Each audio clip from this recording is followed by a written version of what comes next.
Well, hello model car fans. Welcome to the Muscle Car Modeler. My name is Revell, and here is the return of my 67 Camaro SS 396 project, the build from this Revell kit, which I'm still planning to build this right out of the box.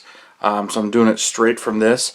But for those who have been following along on my channel, and any of you new subscribers that don't know, I've been building this one, and it was going fairly smoothly, but I had an issue with the paint.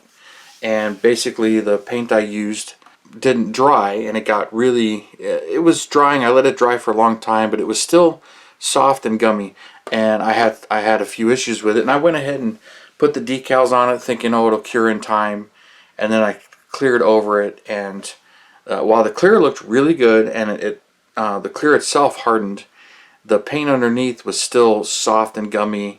And the more I handled it, the more it was clear to me that it wasn't going to cure. And now that I sealed it with the clear coat, it was probably going to stay that way. Interesting mistake. I hadn't had that happen before.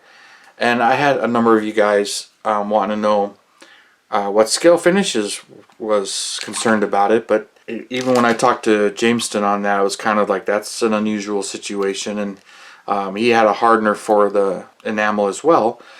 But I went ahead and I had ordered more of his paint, but this time it's still Chevrolet butternut yellow, but this time I got the base coat. I clear coat all of them anyway, and it was one of those things where I usually just get the gloss enamel, and I'm like, oh, I get the base coat. But I get a little nervous about base coat only because it's hard to sand on it sometimes, and it can change the color when you do sand on it, and it's really not meant to work that way. But this one doesn't seem to be an issue with that, but it's even more prominent in metallics. So I went ahead and I got the butternut yellow in base coat, and it's pretty thin, and you can see I still got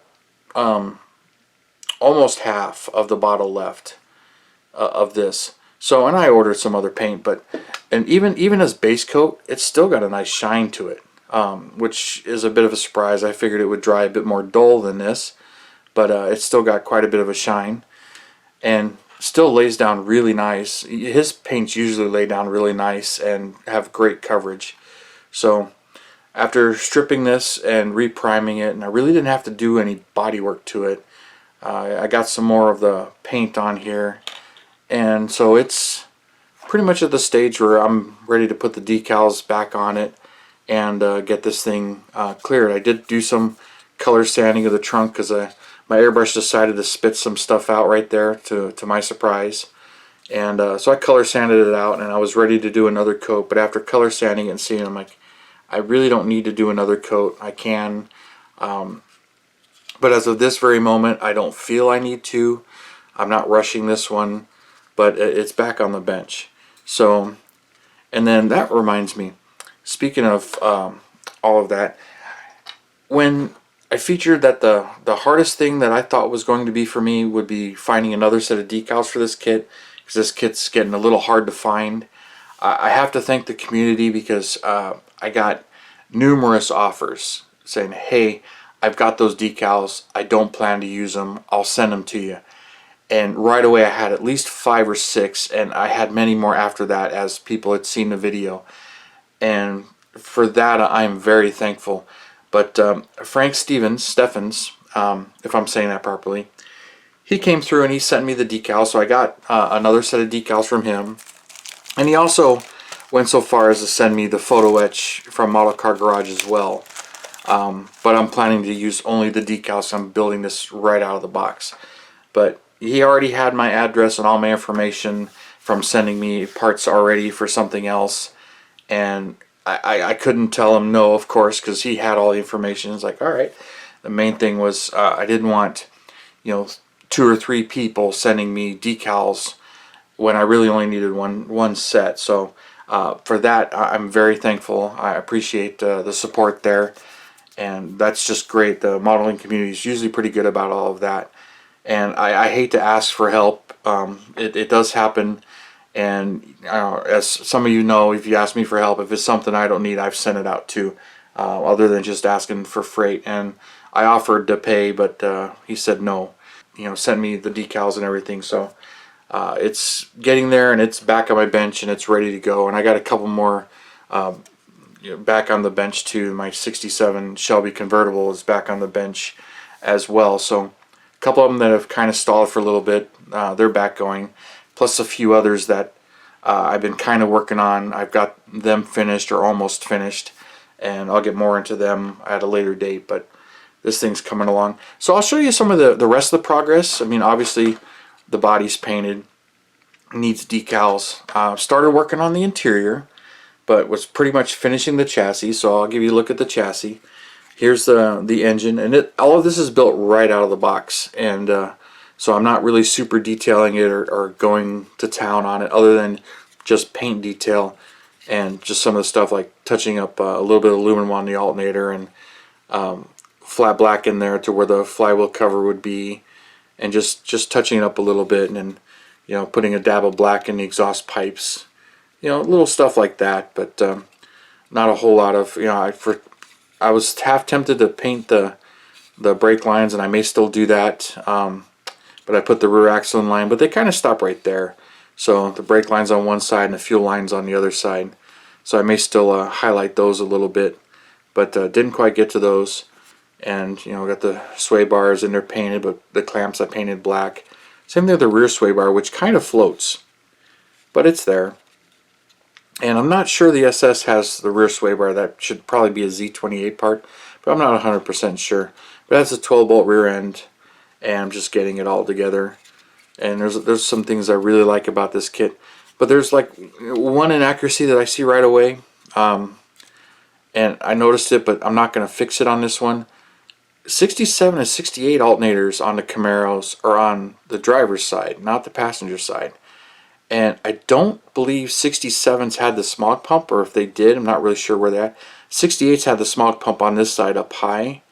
With 67s, I really don't see any smog pumps, or maybe they're mounted down low someplace else, but not 100% sure on that. But Revell's got it on this side, which is nice to give you the nice alternator brace there, which is cool. So I blacked that out and then painted the hose black. Just kind of, you know, just a little bit more details, and did the steering box in steel. But just having a little bit of fun with it, putting it all together. So this is pretty much ready, other than just a couple more things that I want to detail paint. But there's the chassis. So part of me wants to really go to town on this one, but I'm like, I'm just kind of enjoying it out of the box. I just kind of want to build it out of the box. So that's how I'm doing it. Got the full radiator and fan shroud assembly pretty much ready. And then, you know, some of the things, you know, since it's the 375 horse L78 motor, I did that in aluminum to match the intake manifold instead of orange, where if it had the iron intake manifold it would be orange. So just painted those and getting the seats. I haven't done any of the Multilo on some of this stuff, so the interior still needs some detailing.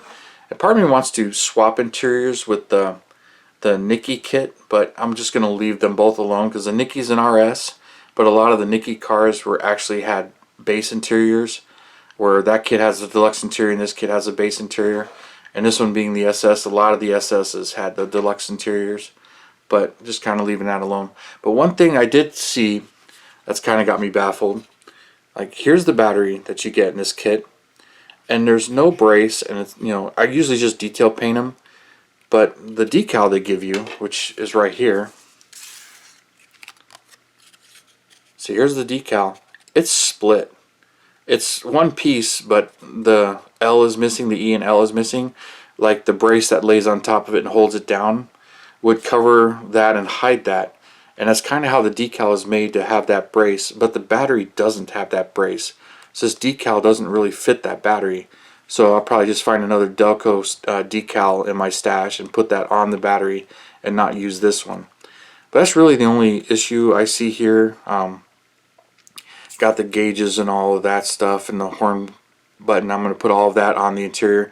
So I'm going to be working on the interior next and get the decals on the body and get that clear coated soon, because I got a couple others that I hope to clear coat. So 2, maybe 3 clear coated in the next batch. So those of you watching my channel kind of know I usually have between, right now it's really 6 rotating off of my desk, but usually between 4 and 6 that I'm actually working on, even though each video will be one specific car like this, I'll do the video and update.